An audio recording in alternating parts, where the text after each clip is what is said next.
सारी बातें कर ली, ऑपरेशन सिंदूर की बात कर ली, आतंकवाद की बात कर ली, देश की रक्षा की बात कर ली, इतिहास का पाठ भी पढ़ा दिया, लेकिन एक बात छूट गई। उस दिन 22 अप्रैल 2025 को जब 26 देशवासियों को अपने परिवार के सदस्यों के सामने खुलेआम मारा गया, तो ये हमला कैसे हुआ, क्यों हुआ?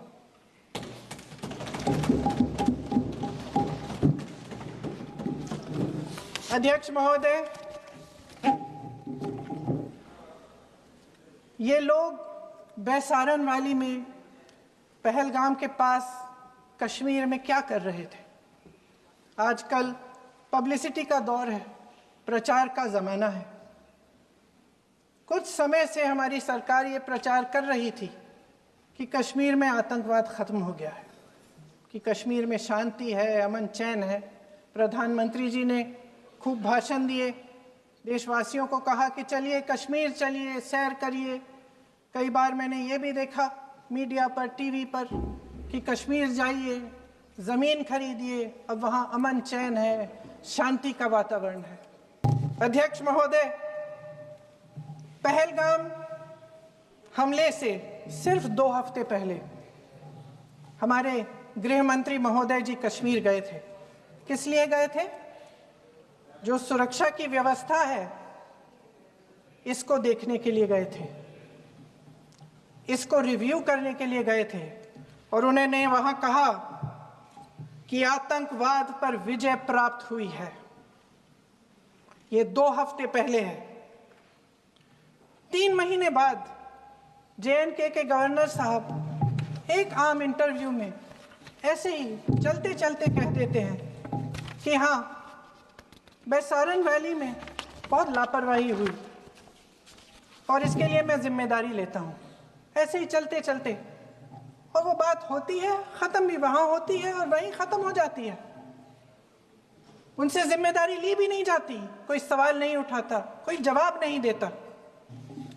अध्यक्ष महोदय, उस हमले की जिम्मेदारी एक आतंकवादी गुट जिसका नाम TRF है, थोड़े दिनों बाद लेती है। कौन है ये TRF? 2019 में ये गुट बना। 2020 में इसने कश्मीर में आतंकवाद का काम शुरू कर दिया, और 2020 अप्रैल 2020 से लेकर 22 अप्रैल 2025 तक इन्होंने 25 आतंकवादी हमले किए। गृह मंत्री महोदय ने जब UPA सरकार के समय के आतंकवादी हमले गिने तो लगभग 25 गिनवाए थे अभी अपने भाषण में।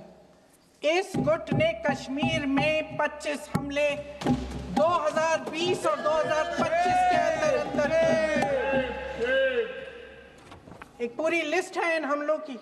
मेरे पास इतना समय नहीं है, इसलिए मैं एक एक को नहीं पढ़ना चाहती, लेकिन मैं इतना कहूंगी कि इनमें रियासी का हमला भी था 2024 का, जिसमें 9 लोग मारे गए और 41 लोग घायल हुए।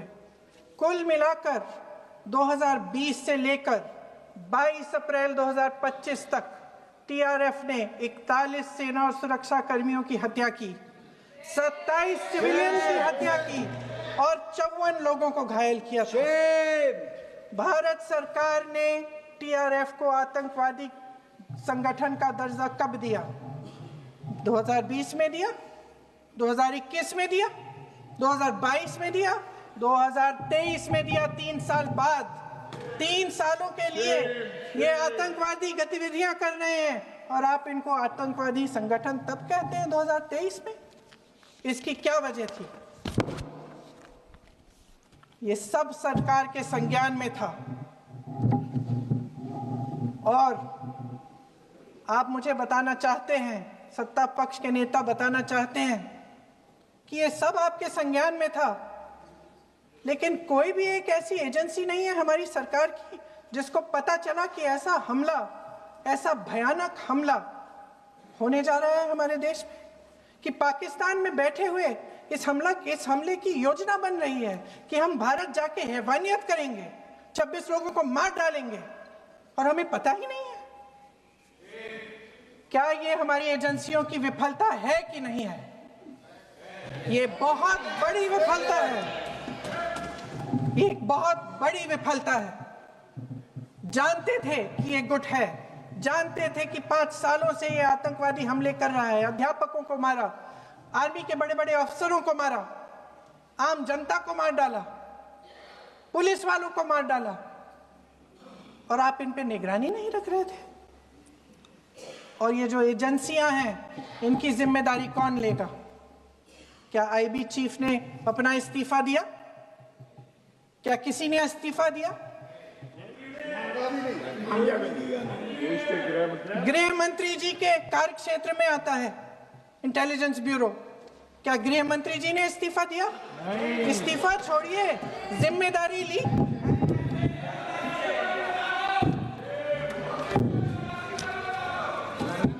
साहब देखिए, इतिहास की बात आप करिए, मैं वर्तमान की बात करना चाहती हूँ। आपको तो एक बहाना चाहिए, आपको तो एक बहाना चाहिए।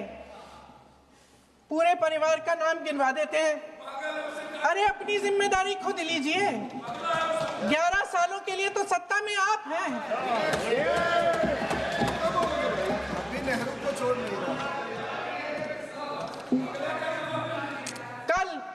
कल माननीय गौरव गोगोई जी ने अपने भाषण में पूछा गृह मंत्री जी से, क्या आपकी जिम्मेदारी नहीं थी? मैं देख रही थी। राजनाथ जी, रक्षा मंत्री जी यूं यूं अपना सर हिला रहे थे, कुछ बोले नहीं। अंदर से महसूस हुआ होगा कि यहाँ कुछ जिम्मेदारी थी, लेकिन माननीय गृह मंत्री महोदय जी हंस रहे थे, वे हंस रहे थे।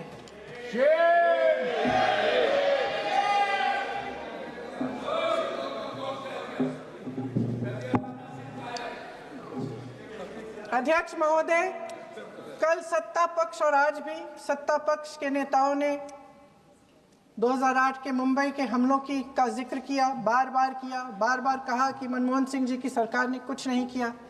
ये तो जानकारी होगी ना कि उसी समय जब वो आतंकवादी हमला चल रहा था, तभी उन आतंकवादियों को मार डाला था। एक बचा था और उसको भी फांसी दे दी थी 2012 में। महाराष्ट्र के मुख्यमंत्री ने इस्तीफा दिया। देश के गृह मंत्री ने जिम्मेदारी लेकर इस्तीफा दिया। एक जवाबदेही थी पब्लिक के प्रति, एक जवाबदेही थी इस देश की जनता के प्रति, इस देश की धरती के प्रति।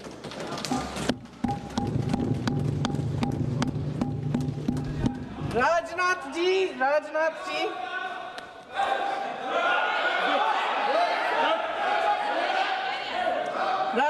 जी तो पुलवामा, उरी और पठानकोट के समय गृह मंत्री रहे थे। आज वे रक्षा मंत्री हैं और हमारे गृह मंत्री महोदय श्री अमित शाह जी के नाक के नीचे पूरा मणिपुर जल गया, दिल्ली में दंगे हुए, पहलगाम में हमला हुआ और आज भी वे उसी पद पर बैठे हैं। क्यों? अध्यक्ष महोदय, बमबारी से अखबारों के हेडलाइन बनते हैं, मगर कहानी सुरक्षा में की चूक में भी है। आज देश खोखले भाषण नहीं सुनना चाहता, देश जवाब चाहता है, तसल्ली चाहता है कि सच उससे छिपाया नहीं जाएगा। देश जानना चाहता है कि उस दिन अप्रैल 22, 2025 को क्या हुआ और क्यों हुआ। आप तो खुद अपनी पीठ थपथपाने में लगे रहते हैं। सेना, देश, संसद से सच छुपाते हैं। ऑपरेशन सिंदूर जब शुरू हुआ, हम सब ने समर्थन किया, सब एकजुट होकर खड़े हो गए इस देश के लिए। दोबारा होगा, दोबारा खड़े हो जाएंगे। अगर हमारे देश पे हमला होता है तो यहाँ इस सदन में किसी भी पार्टी का हो, कोई भी हो, सब आपका समर्थन करेंगे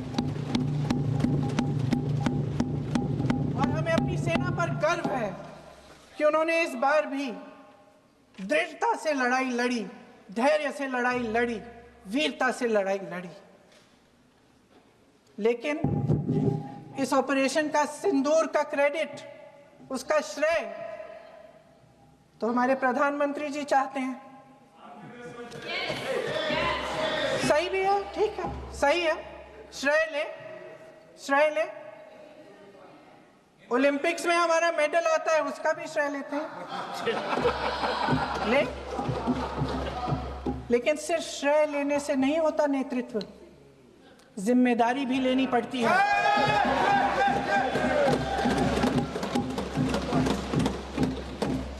देश के इतिहास में ये पहली बार हुआ, देश के इतिहास में ये पहली बार हुआ कि जंग होते होते ही रुक गई है जी। और इस रुकावट का ऐलान हमारी सरकार, हमारी सेना नहीं करती, अमेरिका के प्रेसिडेंट करते हैं, अमेरिका के राष्ट्रपति करते हैं। ये हमारे प्रधानमंत्री महोदय की गैर जिम्मेदारी का सबसे बड़ा प्रतीक है।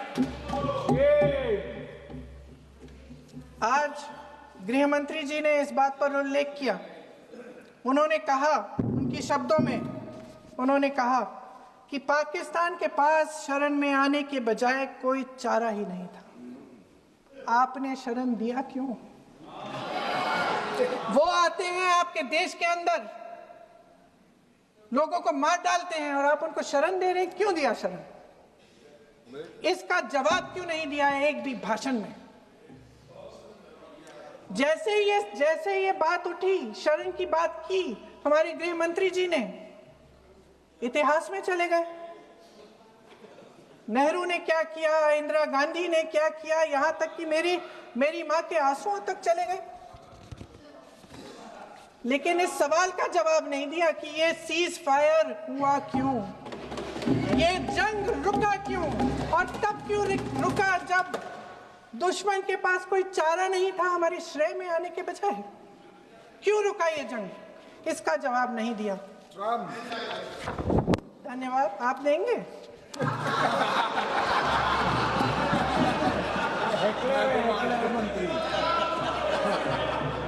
देना भाई देना, आपको टाइम मिलेगा तो।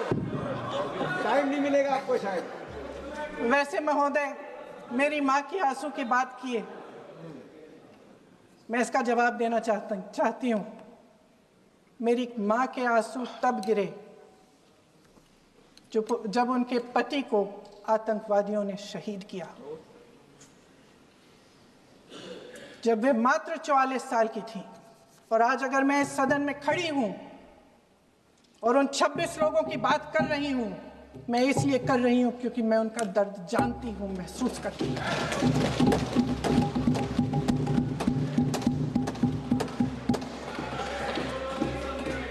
अध्यक्ष महोदय, मैंने कहा कि देश का नेतृत्व सिर्फ उपलब्धियों का श्रेय लेने से मजबूत नहीं होता।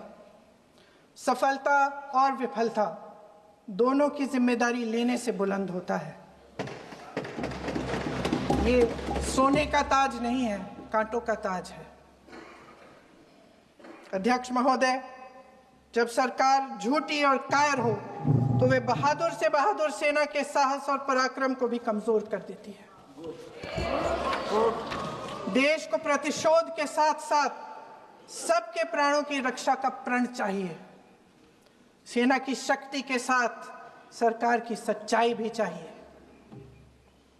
महान देशभक्त शहीद इंदिरा गांधी जी, जिन्होंने सफल कूटनीति के बल पर अमेरिका के राष्ट्रपति निक्सन का मुकाबला करके पाकिस्तान का विभाजन करवाया, बांग्लादेश बनाया, 1 लाख पाकिस्तानी सैनिकों को आत्मसमर्पण करने पर मजबूर किया, उन्होंने कभी इसका श्रेय लेने की कोशिश नहीं की।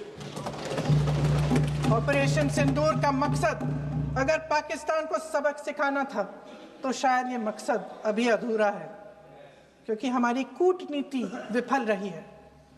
इसका प्रमाण यही है कि ऑपरेशन सिंदूर के बाद एक पाकिस्तानी जनरल, जिसके हाथ खून से रंगे थे, अमेरिका के राष्ट्रपति के साथ बैठकर लंच खा रहे थे। अगर ऑपरेशन सिंदूर का मकसद आतंकवाद को खत्म करने का था, तो पाकिस्तान को संयुक्त राष्ट्र के आतंकवाद विरोधी समिति का अध्यक्ष चुने जाने से इस मकसद को धक्का लगा है। इसकी जिम्मेदारी कौन लेगा? क्या हमारे प्रधानमंत्री लेंगे? क्या उनमें ये हिम्मत है? नहीं है। अगर इस ऑपरेशन के दौरान हमारे जहाजों का नुकसान नहीं हुआ, तो सदन में इसे साफ साफ कहने से क्या डर है? क्यों नहीं कहा है? कल भी रक्षा मंत्री जी ने कहा कि हमारे इंफ्रास्ट्रक्चर का नुकसान नहीं हुआ, तो जहाजों के बारे में भी बता दें, साफ साफ बता दें, क्या हर्ज है? सच्चाई तो है। सवालों से बचने के लिए ये सरकार हमेशा प्रयास करती है। इसकी राजनीतिक कायरता बेमिसाल है। देशवासियों के प्रति जवाबदेही का एहसास ही नहीं है। सच्चाई ये है कि इनके दिल में जनता के लिए कोई जगह नहीं है। सब राजनीति है, सब पीआर है, सब प्रचार है, सब पब्लिसिटी है। देश की जनता के लिए आपके हृदय में कुछ नहीं रहा। बहुत समय हो गया है आप इस प्रचार में ही लिप्त हैं, जनता को देख नहीं पा रहे हैं। जी मानिए। जो पहलगाम में हुआ, खत्म करती हूँ, जो पहलगाम में हुआ उससे हर एक देशवासी के दिल पे चोट पहुंची है। हिमांशी नारवाल की गुहार ने हम सबको शर्मिंदा किया है। इसीलिए मैं आज यहाँ खड़े हुए एक आखिरी बात करना चाहती हूँ।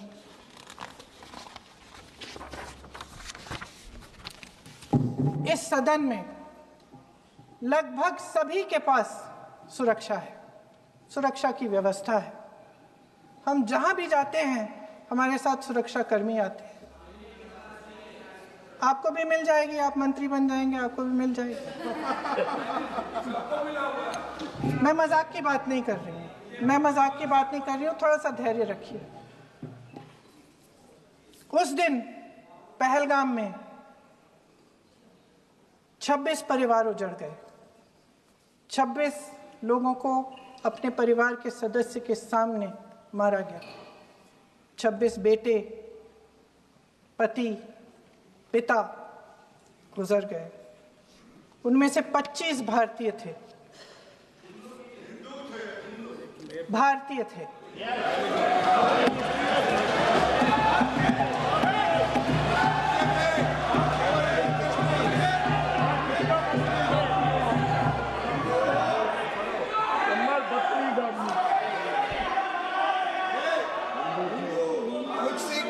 जितने भी लोग बैसारन वैली में थे और जो 25 भारतीय मारे गए, उनके लिए कोई सुरक्षा नहीं थी।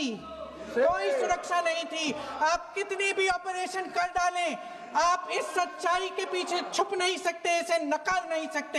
आपने उनको सुरक्षित नहीं किया।